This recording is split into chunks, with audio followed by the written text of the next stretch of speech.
Après 2 semaines d'errance, les passagers de l'Open Arms aperçoivent enfin les côtes italiennes.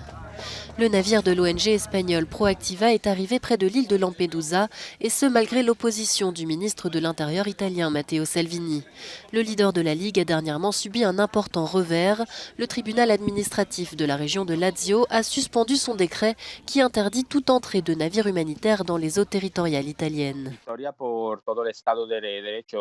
C'est une victoire pour l'état de droit.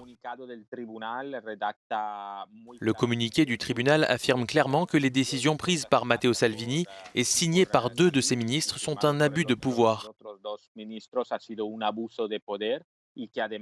et se basent sur une représentation faussée de la réalité.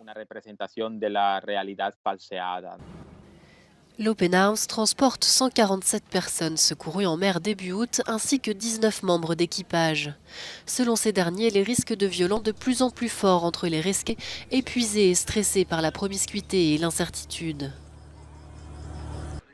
Après la décision du tribunal de Lazio, Matteo Salvini a annoncé un recours urgent et a signé un nouveau décret.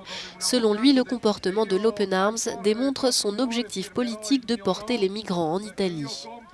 Malgré les difficultés, les membres de Proactiva ne comptent pas baisser les bras. Nous avons été attaqués, y compris à un niveau personnel, mais nous continuons notre action. À chaque fois que quelqu'un meurt, cela nous rappelle la nécessité des navires tels que le nôtre. 6 pays, dont la France, l'Allemagne et l'Espagne, ont indiqué à l'Italie qu'ils seraient prêts à accueillir des rescapés de l'Open Arms.